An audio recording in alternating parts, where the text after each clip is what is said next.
Crypto market में क्या हुआ है? क्रिप्टो मार्केट डाउन क्यों चली गई है? हालांकि कल कुछ गुड न्यूज निकल के आई है। टैरिफ जो है कम हुए हैं। चाइना पे 10% टैरिफ जो है डोनाल्ड ट्रंप साहब ने कम कर दिए हैं। और ट्रंप साहब की और प्रेसिडेंट चाइना के उसकी मीटिंग भी हुई है। तो ये सारी सीन आपको बताता हूं। ऑलरेडी ये आपको बता चुका था कि फेड रेट कट होने वाले हैं, इंटरेस्ट रेट कट होंगे। 25 बेसिस पॉइंट जो कि 100% माने जा रहे थे वो कट हो चुके हैं। अब नेक्स्ट मीटिंग इसकी दिसंबर में जाके होगी।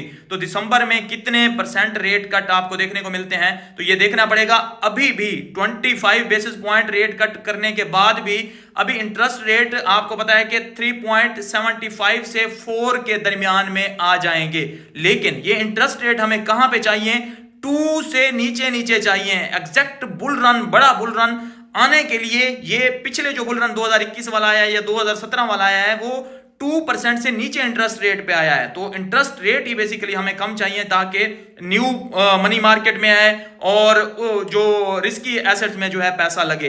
अब पूरी दुनिया में जो है इन्फ्लेशन बढ़ी हुई है तो इस वजह से जो है इंटरेस्ट रेट भी बढ़े हुए हैं। कहीं से भी पैसा जो है इस तरफ आ नहीं पा रहा। तो इस वजह से जो है कुछ सीन इस तरह के लगे हुए हैं। और ऑलरेडी मैंने आपको बताया था कि मार्केट जो भी इंटरेस्ट रेट कट होने हैं या जो भी अब न्यूज आनी होती है ना उसको एक हफ्ता एक महीना पहले कैश कर लेती है। जब वो न्यूज निकलती है ना वो सेल द न्यूज वाला इवेंट बन जाता है, वहां पे मार्केट डंप हो जाती है। और ट्रंप तो कह रहा है कि हमारी जो मीटिंग है चाइना के प्रेसिडेंट से वो बहुत अच्छी रही है तो डील हो जाएगी। लेकिन अभी तक कोई डील हुई नहीं है जिसको मार्केट ने पॉजिटिव नहीं लिया। सिर्फ 10% टैरिफ वहां पे कम किए हैं। तो ये जो है जस्ट इतनी सी न्यूज निकली है, कोई बड़ी बुलिश न्यूज नहीं निकली जिसकी वजह से जो है मार्केट ने कोई अच्छा यहां पे मूव नहीं लिया। बाकी सोलाना का ETF जो है अप्रूव हो गया है जो कि बहुत बड़ी खबर है। लेकिन सोलाना के ETF की बात हो रही है कि अप्रूव हुआ है, साथ साथ जो है हाइडेरा कॉइन का और उसके अलावा लाइट कॉइन का भी ETF अप्रूव हुआ है। लेकिन उनमें कोई इतना ज्यादा इनफ्लो देखने को नहीं मिला। सिर्फ सोलाना की ही बात हो रही है क्योंकि सोलाना जो है बहुत अच्छा काम कर रहा था और ऑलरेडी मैं सोलाना के बारे में आपको बता चुका हूं। तो ये न्यूज जो है कुछ मार्केट में निकल के आ रही है। उसके अलावा गोल्ड जो है अब डंप कर रहा है। मैंने गोल्ड का आपको बहुत दफा शॉर्ट्स में बताया कि कोई चीज भी रॉकेट की तरह ऊपर नहीं जाती, उसने करेक्शन लेनी होती है। 10% ले, 5% ले,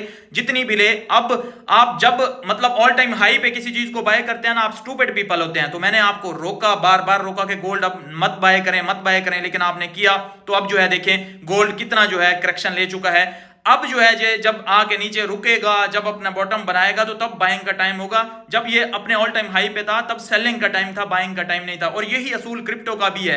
जब ये अपने ऑल टाइम हाई पे होगी तब आप बाय कर रहे होंगे। अभी अपने ये निचले लेवल पे है तो अभी आप सोच रहे हैं कि यहाँ पे हम सेल कर दें। तो इस तरह ये स्टूपिड पीपल करते हैं। आप तो स्मार्ट पीपल हैं, क्रिप्टो में अगर आए हुए हैं, मुझे देख रहे हैं, तो आप इस तरह के काम ना किया करें। दूसरा ये है कि अब गोल्ड नीचे जा रहा है तो बिटकॉइन डेफिनेटली जो है उसमें ऊपर जाएगा। गोल्ड से प्रॉफिट बुकिंग होने के बाद ना बिटकॉइन में आता है थोड़ा बहुत पैसा, सारा नहीं आता लेकिन कुछ ना कुछ पैसा आता है। और स्टॉक्स के आप कहते हैं कि पैग रहता है, मतलब स्टॉक्स ऊपर जाएगी तो बिटकॉइन भी उसके साथ ऊपर जाएगा। गोल्ड ऊपर जाएगा तो बिटकॉइन नीचे आएगा। अब जो है गोल्ड सिर्फ नीचे आ रहा है और बिटकॉइन और स्टॉक्स जो है ऊपर जा रहे हैं। तो वही हो रहा है। फ्रांस ने जो है ये सोचना शुरू कर दिया है या कुछ आई थिंक कह भी रहे हैं रिसोर्सेज के, उसने अनाउंस भी कर दिया है कि बिटकॉइन का रिजर्व वो बनाने जा रहे हैं और बिटकॉइन की 2% सप्लाई को जो है अक्वायर वो करेंगे। बहुत बड़ी बात है। स्विट्जरलैंड भी इसी तरफ सोच रहा है और स्विट्जरलैंड भी कह रहा है कि हम जो है बिटकॉइन को अक्वायर करें। उसके बाद लैरी फिंक जो है सऊदी अरब की राउंड टेबल कॉन्फ्रेंस में बहुत बड़ी बड़ी बातें करके आया है। वहां पे कहा है कि उसने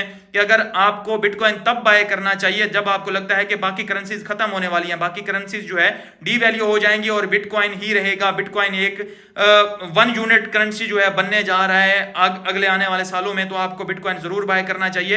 ये वही लैरी फिंक है जो पहले कहता था कि बिटकॉइन खत्म है, बिटकॉइन पॉन्जी स्कीम है। 2017 में 20 में ये इस तरह की बातें करता था। लेकिन जब से ट्रंप आया है और ETF अप्रूव हुए हैं तो ब्लैक रॉक ने सबसे पहले ETF अप्रूव किया और उसके बाद उसका अप्रूव भी हो गया। और अब सबसे ज्यादा इनफ्लो भी ब्लैक रॉक के ETF में देखने को मिलता है। तो अब वो उसके बारे में प्रो हो गया है। तो मैं अभी आपको कहता हूं ना किसी भी बंदे को अंधाधुंध फॉलो ना किया करें। कभी वो कोई बात कर रहा होता है, जब उसका फायदा हो रहा होता है तो वो डिफरेंट बात कर रहा होता है। तो इसी वजह से किसी को अंधाधुंध फॉलो ना किया करें, सबको सुना करें, डिसीजन अपने अपने लिया करें। सऊदी अरब में उसने ये भी कहा है और दूसरी ये भी कहा है कि वो बिटकॉइन को जो है गोल्ड और म्यूचुअल फंड और बाकी एसेट से जो है ज़्यादा अच्छा समझता है, क्योंकि वो ज़्यादा वोलेटाइल है और ज़्यादा जो है प्रॉफिट देता है। उसके बाद जो है 100 BTC जो वॉलेट होल्ड करते हैं उनकी तादाद ऑल टाइम हाई पे पहुंच गई है। इसका मतलब है कि वेल सबसे ज़्यादा जो अभी खरीद रही हैं, और मैंने आपको पहले ये बात कर दी थी कि अभी मुझे नहीं लगता कि बेयर मार्केट आएगी, थोड़ी सी डिले हो गई है इस दफ़ा। ये वाला जो सीज़न है ये थोड़ा सा लंबा हो गया है। किस वजह से?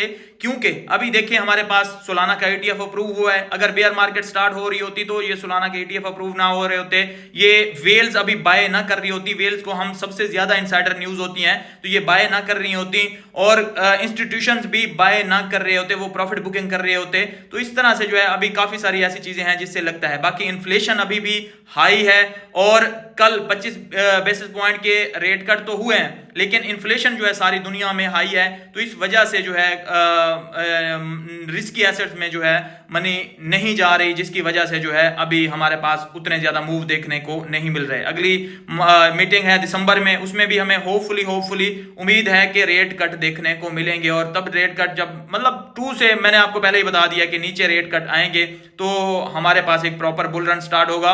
और इस दफा का बुल रन जो है कहां तक जाता है, कब एंड होता है, कुछ समझ नहीं आ रही। सारी चीजें डिफरेंट हो रही हैं, प्रीवियस डाटा वगैरह सब कुछ बढ़ गए हैं। तो यहाँ पे पिछले अक्टूबर जो है जैसे बुलिश रहता था, नवंबर बुलिश रहता था, या कोई मंथ कैसे रहता था, वो सारे जो है ऐसा क्वार्टर ऐसे रहेगा, 1064 डेज बाद बेयर मार्केट स्टार्ट हो जाएगी। सारी चीजें जो है कोई भी प्रीवियस हिस्ट्री से इस दफा जो है मुझे नहीं लगता कि मैच होने वाली हैं। इस दफा जो है चीजें डिफरेंट हो गई हैं। सारा कुछ जो हम 2028 में देख रहे थे डिफरेंट होगा, वो 2025 में ही हमारे पास हो गया है। बहुत मैंने आपको कहा है कि दुनिया इतनी जल्दी चेंज हो रही है। पहले जो चेंजेस हम समझ रहे होते थे ना कि 5 साल में आएगी, अब वो चेंजेस 2 साल में आई हैं। आगे जो चेंजेस हम समझ रहे हैं ना, इतनी मजीद दुनिया 2 साल में चेंज होगी, एडवांस होगी, तो वो 1 साल में हो जाएगी। हमारी जितना हम थिंक कर रहे होते हैं ना, जितना हम सोच रहे होते हैं कि इतने टाइम बाद ये चेंजेस आएगी, तो वो अब जाके पहले वो महीनों में जो सालों में आती थी वो महीनों में आना स्टार्ट हो गई हैं। तो इस चीज़ के लिए प्रिपेयर रहें, अपने आप को रेडी करें और दुनिया के साथ साथ चलें, वरना पीछे रह जाएंगे आप।